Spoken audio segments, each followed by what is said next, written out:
រឿងខ្មោចខ្លាចបងថ្លៃទឹកថ្លៃភ្លើងនៅភូមិតូចមួយមានផ្ទះជួលចាស់មួយថាខេតែងនិយាយតគ្នាថាមានខ្មោចលងអ្នកណាមកជួលនៅមិនបានលើសពី20ថ្ងៃទេតែងរត់ចេញទាំងយប់ថ្ងៃមួយមានបរិយម្នាក់ឈ្មោះថាវុធីដែលមិនថាជឿ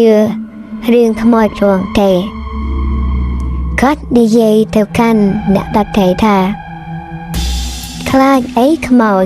ខ្ញុំខ្លាចតែបំណុលធនាគារតែប៉ុណ្ណោះ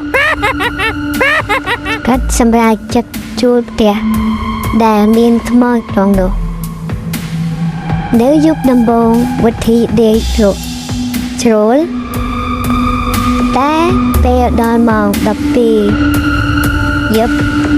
ស្រាប់តែគឺសំឡេងអូ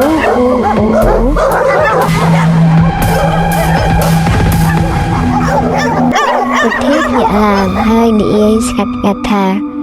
អូហូអ្នកជិតខាងដកដង្ហើមត្រមុកខ្លាំងណាស់បន្តិចក្រោយមកស្រាប់តែមានឮសំឡេងគោះទ្វារតុក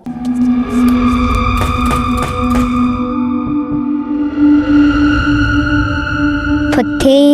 ឆ្លែកសួរពីខាងក្នុងមកថានរណានឹងគោះទ្វារទាំងកណ្ដាលយប់នឹងសំឡេងពីខាងក្រៅបានឆ្លើយទៅកាន់ពុទ្ធីថាខ្ញុំគឺខ្មោចខ្ញុំមកលងអ្នកទេតាពុទ្ធីបានបើកទ្វារហើយឃើញខ្មោចស្លៀកសំលៀកបំពាក់ពណ៌សនិងមានមុខស្លេកពុទ្ធីមើលមុខខ្មោចបន្តិចហើយនិយាយថា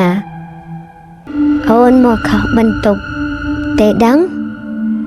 ខ្ញុំជួលផ្ទះនេះមិនមែនបំរើខ្មោចទេខ្មោចមើលមុខពុទ្ធីរួចនិយាយថាមិនមែនទេ